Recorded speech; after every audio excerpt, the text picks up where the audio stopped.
হবে।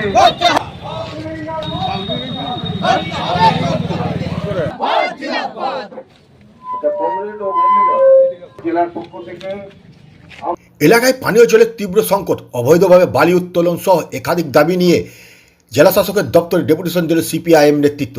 শুক্রবার সিপিআইএমের পক্ষ থেকে এই ডেপুটেশনে উপস্থিত ছিলেন সিপিআইএমের রাজ্য কমিটির নেতা পার্থ মুখার্জি, গৌরাঙ্গ চট্টোপাধ্যায়, জাহানারা খান, তাপস কবি সহ সিপিআইএম কর্মীরা। একটি মিছিলের মাধ্যমে বামফ্রন্টের কর্মী সমর্থন জেলা শাসকের দপ্তরে পৌঁছান এবং সেখানে তারা দীর্ঘক্ষণ পথসভা করেন। আরেকটি প্রতিনিধি দল জেলা শাসকের দপ্তরে গিয়ে তাদের ডেপুটেশন পত্র জমা দেন। সিপিআইএম নেতা পার্থ মুখার্জি বলেন, পিএইচির পাইপলাইন ভেঙে পড়ায় জামুরিয়ার রানীগঞ্জের বিস্তীর্ণ এলাকার জলের সমস্যা রয়েছে। এলাকার মানুষ তীব্র ক্ষোভ প্রকাশ করতে শুরু করেছে। জলের ব্যবস্থার সঙ্গে যুক্ত আছে কালাঝরিয়ার এই পাইপলাইনের সঙ্গে। তারা তীব্র জলকষ্টের মধ্যে দিয়ে এবং জল না পাওয়ার কারণে তাদের পয়সা দিয়ে বাড়তি জল তাদেরকে কিনতে হচ্ছে, যেটা অধিকাংশ মানুষের পক্ষে প্রায় অসম্ভব।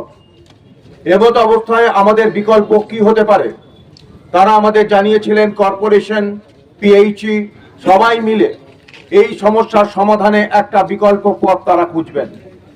কিন্তু একটা অংশে তারা সাইক্লিক অর্ডারে জলের ব্যবস্থা করলেও মূল যে কেন্দ্রগুলি আসানসোল এই জেলা শাসকের দপ্তর থেকে একটু পেছনের দিকে জামুরিয়া বা রানীগঞ্জ, যারা সরাসরি জেলা শাসকের দপ্তরে কথা বললেই আসতে পারেন না, এমন ব্যক্তিবর্গ তাদেরকে দূর থেকে জলের ব্যবস্থা থেকে দূরে সরিয়ে রেখে আজকে এই ধরনের জঘন্য অবস্থার মধ্যে আজকে সৃষ্টি হতে হয়েছে।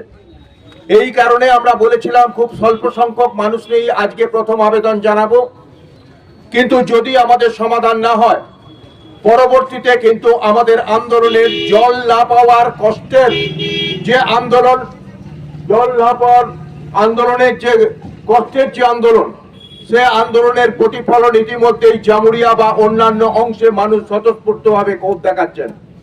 শুধু তার নির্দিষ্ট অঞ্চলে ক্ষোভ দেখালে চলবে না আমাদের, তাই নির্দিষ্ট দপ্তরের কাছে আমরা প্রাথমিকভাবে আজ আমরা এখানে উপস্থিত হয়েছি।